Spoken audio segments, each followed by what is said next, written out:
community associated with this university. In these years,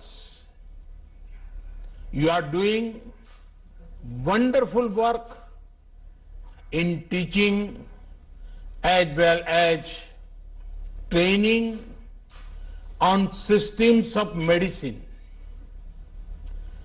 25 years means this university is in the prime of its youth. This is the age to think even bigger and do even better. I am confident that the university will continue to scale new heights of excellence in the times to come.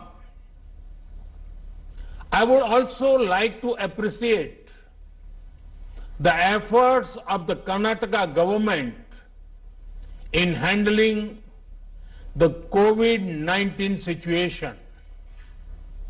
Friends, in normal times, the celebrations would have surely been bigger.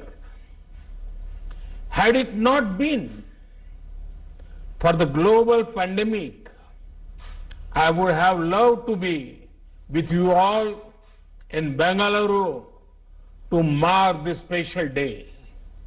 But today, the world is facing one of the biggest crises since the two world wars.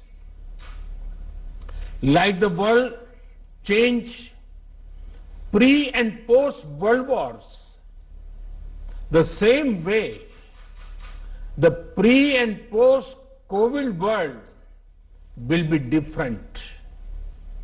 Friends, during such a time, the world is looking up to our doctors, nurses, medical staff, and scientific community with hope and gratitude. The world seeks both care and cure from you. Friends, at the root of India's brave fight against COVID-19 is the hard work of the medical community and our corona warriors. In fact, doctors and medical workers are like soldiers, but without the soldier's uniform. The virus may be an invisible enemy, but our corona warriors, medical workers are invincible. In the battle of invisible versus invincible, our medical workers are sure to win. Friends, earlier, the debates on globalizations have focused on economic issues. Now, the world must unite and focus on humanity-centric aspects of development. Advancements nations make in the health sector will matter more than ever before. Friends, during the last 6 years, we in India, many initiatives in healthcare and medical education. We are broadly working on 4 pillars. The first is preventive healthcare. This includes the importance to yoga, Ayurveda, and general fitness. More than 40,000 wellness centers have been opened where a key focus is on controlling lifestyle-related disease. The success of the Swachh Bharat mission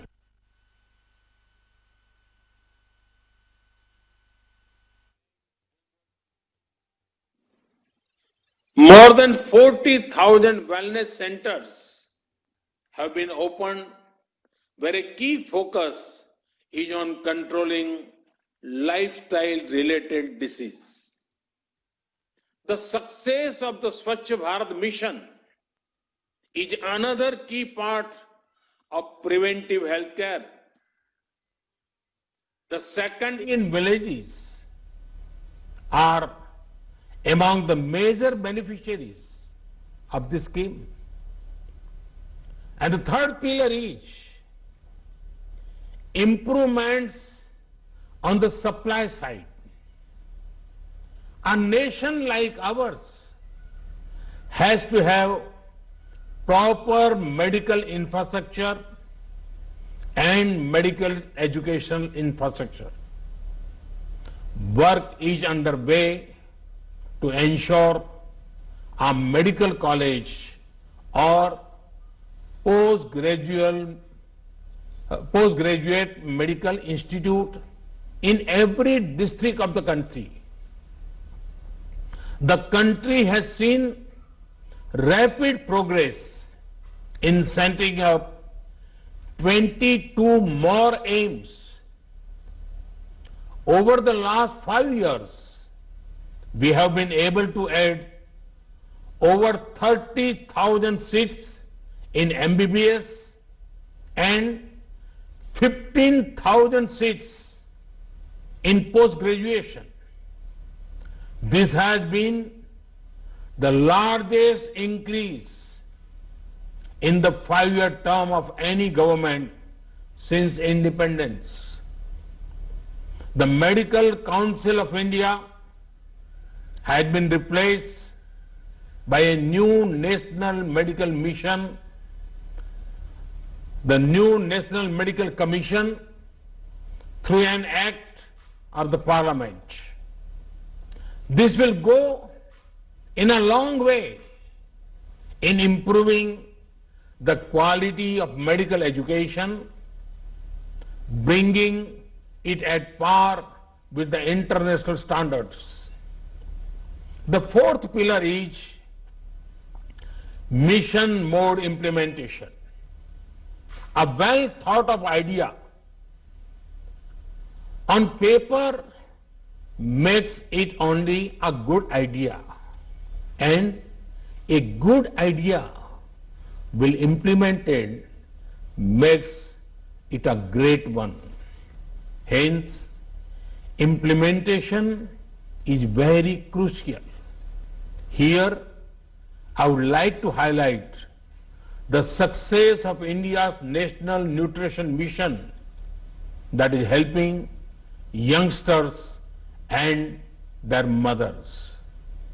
India is working 24/7 to eliminate TB by 2025. This is 5 years ahead of the global target of 2030. Mission Indradhanush has increased our rate of annual rise in vaccination coverage by 4 times. Friends, the central government recently approved the introduction of a new law for expanding education of more than 50 different allied and healthcare professionals.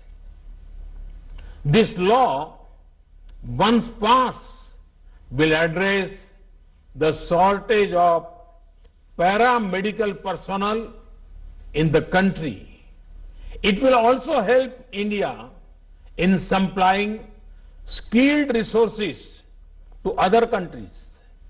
Friends, there are three things on which I would urge maximum discussion and participation. One is advances in telemedicine.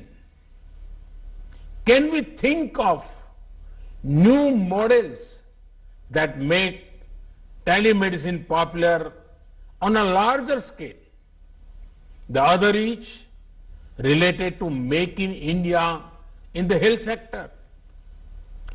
The initial gains make me optimistic.